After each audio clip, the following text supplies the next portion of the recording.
시대적 상황.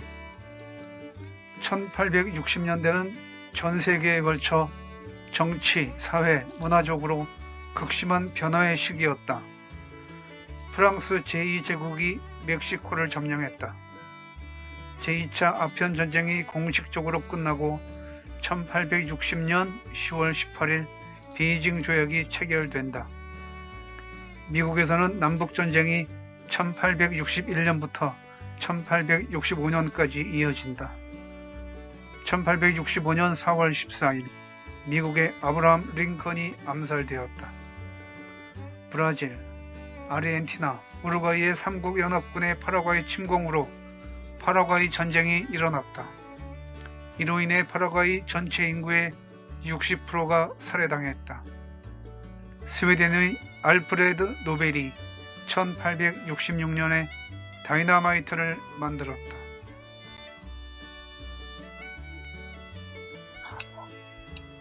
일본에서는 메이지 유신이 일어났다.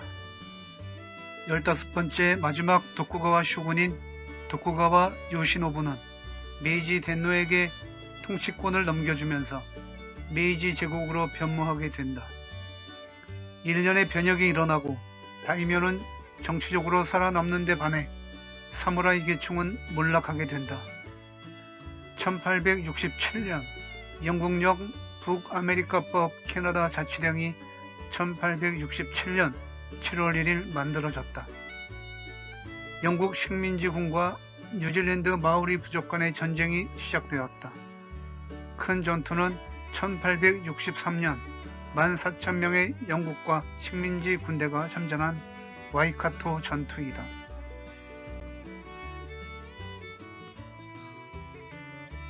이 무렵 중국에서는 태평천국의 난과 영국, 프랑스 연합군의 베이징 침입 사건이 있었다.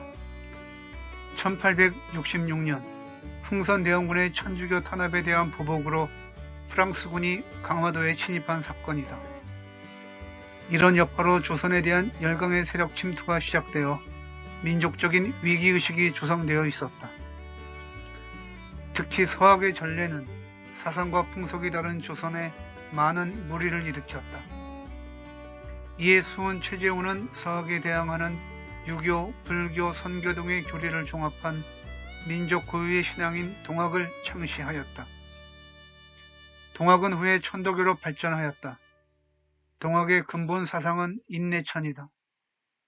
즉 이것은 인본주의를 강조하면서 성실과 신혜로서 새롭고 밝은 세상을 만들자는 외침이었으며 어지러웠던 나라를 구하고자 하는 사상이었다.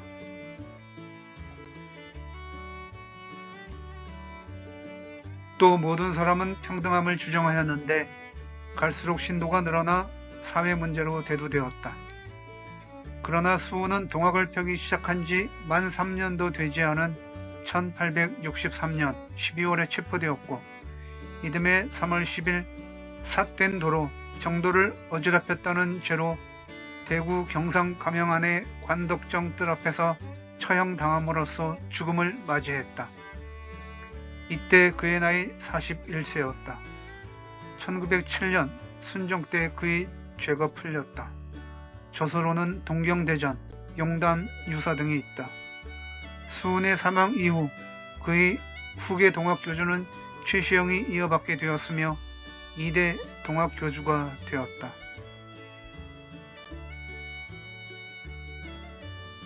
동학 2대 교주 최시형 1827년에서 1898년. 아명은 경상, 자는 경호, 호는 해월인데 시형으로 개명했다. 1827년 3월 21일 경북 동천 황홀리에서 최정수의 외아들로 태어났다. 그는 어린 나이에 어머니와 아버지를 잃고 고아가 되었다. 20세에 경주 광복 마북동에 집강으로 첨거되어 6년 동안 지나다가 33세에 뜻한 바 있어 거막 아래 검곡에서 수도하고 35세 때 일대교주 최재우로부터 도를 받았다. 그의 독공은 놀라운 바 있어 선생의 수제로 아낌을 받다가 37세 때 대도의 교통을 이어받았다. 주요 활동, 최재우와의 만남. 최시영은 최재우와 같은 경주 최씨요, 같은 경주 땅에서 태어났다. 최재우는 용담에서, 최시영은 황우리에서 태어났다. 수운이 먼 일족 숙부라는 얘기도 있다. 19살에 밀양 손씨를 맞아 장가를 들었는데 이 손씨가 첫째 부인이다. 이렇게 장가를 들어 10여 년을 지내면서 경주 신광면 마북동에 정착했다. 이때 마을 사람들이 그의 인품을 보고 집강으로 천거했다. 그렇게 6년 동안 이 일을 보면서 백성의 고통을 잘 해결하여 칭송이 자자하여 마을 사람들은 그의 이런 공덕을 기려 돌비를 새겨주기도 했다. 1861년 최재우는 새로운 교를 창도하고 포동문을 지어 돌리며 천도 또는 동학이라고 명명했다. 최재우가 11월에 들어 남원 은저감으로 가서 겨울을 나고 이듬해 3월에 경주로 돌아오던 무렵이었다. 경주 일대의 집집에 동학 주문 소리가 요란했다는 때이기도 하다. 그가 이 소문을 못 들었을 리 없다. 어쨌든 이 만남이야말로 조선 후기의 역사에 큰 의미를 지니게 된다. 후계자가 되다. 1862년 3월 최재우는 자신을 체포한다는 소문이 돌아 경주에 숨어 지낼 때 최시영이 찾아왔다. 최시영은 그동안 근실히 공부했음을 말하고 기름 반 종지로 밤을 새워도 기름이 다 닳지 않았다며 이적이 있었던 일을 전했다. 이에 최재우는 큰 징험이라고 일러주었다. 최시영은 수시로 최재우를 찾아와서 도를 물었고 얼음물로 목욕을 하며 수도에 정진했다. 그는 가난한 살림 속에서도 최재우의 옷을 지어 바치기도 하고 최재우 가족의 생계를 위해 쌀과 돈을 마련해 보내기도 했다. 이때 최재우는 각지의 접주를 정했는데 최시영은 여기에서 빠져 있었다.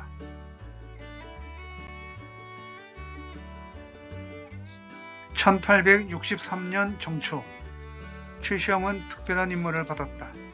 영덕, 영해지방의 순회 포독을 맡은 것이다. 1863년 6월 통문을 내어 경주에서 접소를 열었는데 각지에서 50여 명이 모여들었다.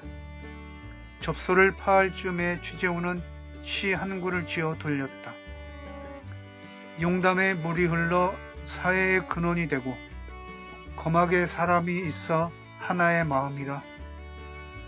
용담의 물은 최재우의 창업을 뜻하고 거막의 사람은 최시영의 수성을 뜻하는 것이 아니겠는가. 그리고 최시영을 북도의 주인으로 정하고 해월이라는 호를 내려주었다. 그러면서 이렇게 말했다. 참으로 이른바 첫 공을 이룬 사람은 갈 것이다. 이 운은 반드시 그대에게서 나올 것이다. 이 뒤로 도의 일을 신중히 간섭하여 나의 가르침을 어기지 말라. 이것은 바로 도통의 전수를 뜻한다. 이후로 최재우는 경주 남쪽의 포독에 전념하면서 그 북쪽은 최시영에게 맡겼다.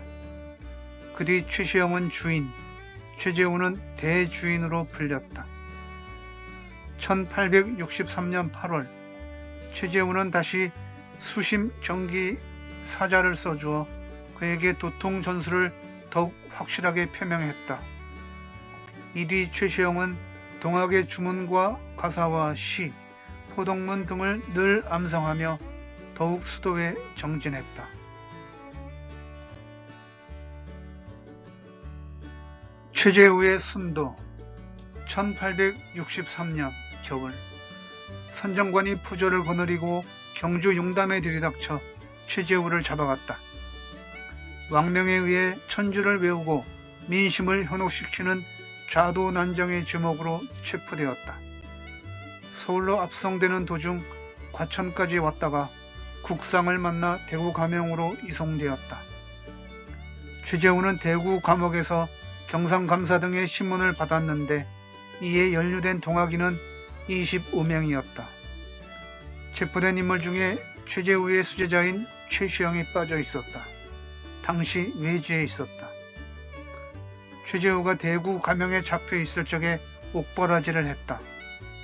마침 현풍에 사는 곽덕원을 만나 그의 종으로 가정하고 최재우에게 접근했다. 그러나 연루된 사람들의 입에서 마침내 최시영의 이름이 튀어나왔다. 이에 그는 대구를 빠져나가 도망했다. 이것이 그의 긴 도피 여정의 첫 걸음이었다. 1864년 3월 최재우는 대구 장대에서 처형당했고 머리는 남문 밖에 사흘 동안 조리 돌렸다. 최재우의 제자들 중에 강원보 등 12명은 모진 매를 맞고 유배되었으며 나머지는 풀려났다. 또 최재우의 부인 박씨와 큰아들 최세정은 다행히 풀려났다. 그러고 나서 부인 박씨와 아들은 시신을 인도받아 용담으로 운구했다.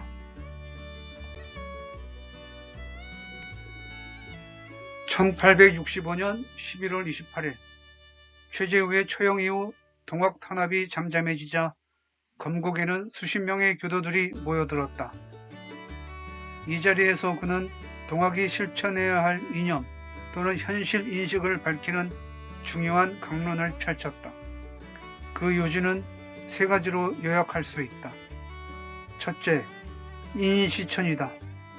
사람은 평등하여 차별이 없나니 사람이 인이로서 귀천을 나눔은 하늘님 뜻에 어긋나는 것이리라. 둘째, 우리 도인들은 일체 귀천의 차별을 철폐토록 해야 한다. 셋째, 스승님의 본뜻은 어디까지나 사람이 하늘이라는 데에 있으니 제자들은 이를 철저히 지켜야 한다.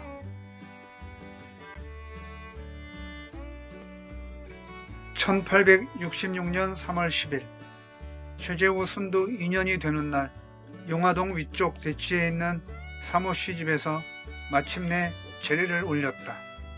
이 두 의식의 거행은 동학재건의 지름길이 되었다. 최시영은 이 자리에서 끊임없는 강론을 통해 동학사상을 알렸다. 1866년 8월 병인영료로 나라가 시끄러웠고 이에 따라 동학에 대한 단속이 뜸해졌다. 이에 강수 등 일부 교도들이 최시영의 행방을 찾아 박춘서와 함께 1월산으로 왔다. 1866년 10월 28일 최재우의 생신날이어서 교도들이 모여 생신 제사를 지내고 봄, 가을로 교주의 제사를 지내기 위하여 수계안을 돌렸다. 그리하여 여기에 수십 명이 참가했다. 이 수계안이 바로 동학재건의 실마리가 되었다고 볼 수 있다. 1871년 2월 박사원과 함께 영해로 이필제를 만나러 갔다. 이필제는 이렇게 말했다. 노형, 나는 한번 선생의 수치를 씻고 한번 창상의 재앙을 구하고 이어 중국을 차지할 뜻이 있어. 3월 10일이 선생께서 돌아가신 날이니 그날에 거사하겠소. 다시 다른 말 없이 이를 따르시오. 이러한 위압적인 이필제의 언사에 최시영은 마지못해 따를 수밖에 없었다. 이필제는 서울에서 왔다는 김낙균과 함께 수작을 나누며 현직에 있는 금장의 것이라는 편지를 꺼내들고 현역의 군인들이 돕는다고 이들을 꼬였다. 이에 교도 등 500여 명을 모아 천제를 지내고 밤을 틈타 영해부로 쳐들어갔다.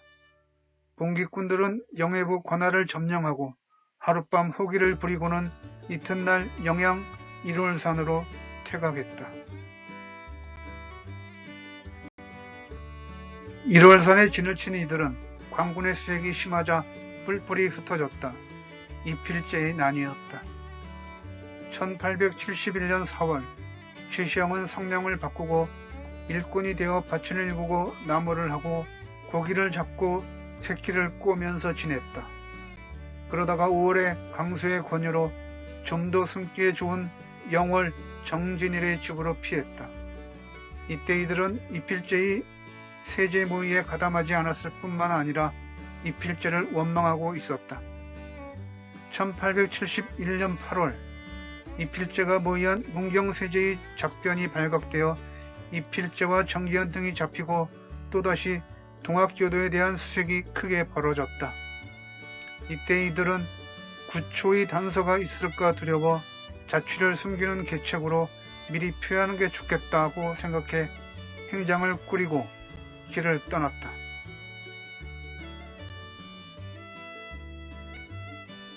(1872년) 이런 속에서도 최시영은 태백산 적조함에 들어가 49제를 지냈다.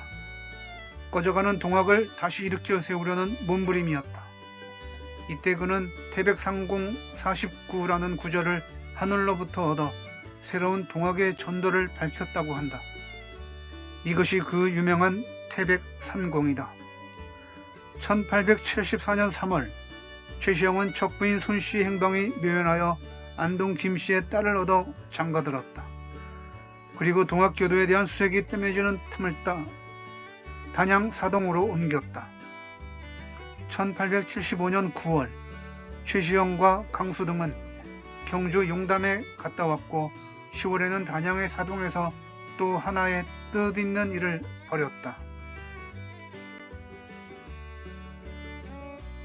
1878년 겨울에 들어 그는 동학교단사에서 빛나는 일을 벌였다. 그는 북접을 표명하고 최재우가 북방에 운이 올 것을 말한 대목을 빌려 북접 대도주를 정식으로 표명했다. 그리고 최재우의 모든 글을 간행하기 위해 인제의 도족 편집소를 두고 이를 서둘렀다. 이어 동경 대전 간행소를 두고 자금을 염출하고 판각을 하여 역사를 마쳤다.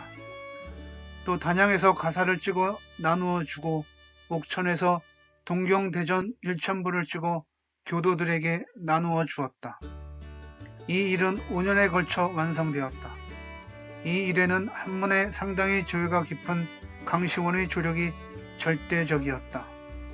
그리고 최재우와 최시영의 사정 및 간행의 경위를 밝힌 도원 기소도 강시원 등의 손으로 완성되었다.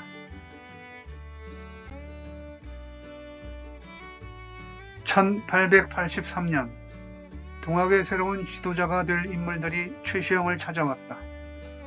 곧 그들은 손병희, 손천민, 박인호, 황하일, 서인주 그리고 윤상호 등이었다. 최시영은 이때 이런 설법을 했다. 오도의 운이 장차 흥룡하리라. 이때는 기독교가 정부로부터 공인을 받은 직후였다. 그는 이어 교도들에게 구조의 포효문을 반포하면서 이웃을 사랑하라고 가르쳤다. 이때부터 그의 포유, 유시, 통유동의 글이 반포되기 시작했다. 그 글에는 끊임없이 양반, 상놈의 타파는 물론 적서의 차별, 여성의 존대, 어린이의 보살핌 등 신분제 차별의 철폐와 인권 유린의 관리를 깨야 한다고 가르쳤다. 1885년 5월 유명한 보은 장례로 접소를 옮겼다. 그 뒤 때때로 최시영이 관의 눈을 피해 옮겨 다니기는 했지만 장례리는 동학의 본거지가 되었다. 1887년 그의 회갑이 되는 해였다. 이때는 생활도 폈을 무렵인데 그의 둘째 부인 김씨가 죽었다. 그는 회가변을 치른 뒤 북적 법헌이라는 첩지를 만들고 해월장이라는 도장을 치고 유김에 나눠주었다. 이것은 곧 동학의 정통을 의미했지만 뒤에 남적과의 분란이 있을 적에 하나의 계파를 나타내기 위한 것이기도 했다. 1888년 1월 전주로 가서 기도식을 거행하고 삼내로 가서 이목노의 집에 머문 것이다.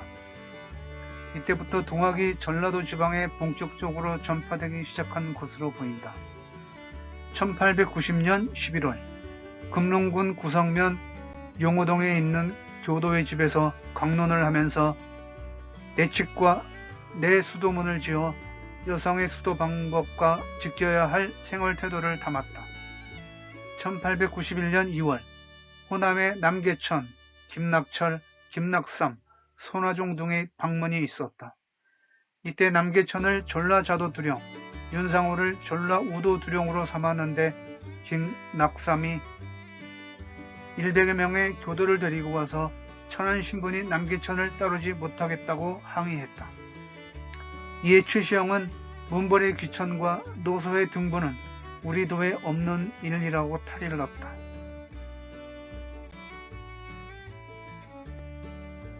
이로써 동학교도는 신분 차별이 없음을 확실하게 천명한 것이다. 이때 그는 부안, 고부, 태인 등지를 다니며 전라도 포독에 열중했다. 전라도 일대의 동학교도가 날로 늘어가고 있었다. 당시 최시영은 이렇게 개탄했다고 한다. 이때 호남 도인이 사문에 날로 늘어 찾아오되 도를 아는 자 없거늘 신사개연이 단식하사 가로되 도를 아는 자 드물다 하시고 남계천 등에게 이르사 너희들은 실심수도하여 천부의 성품을 통쾌하라. 여기에서 도를 아는 자 드물다는 말은 어떤 시사를 준다. 동학에 무지하다는 말이 아니다. 호남의 도인들이 동학보다 동학을 통해 딴 생각을 품고 있음을 뜻하는 것이다.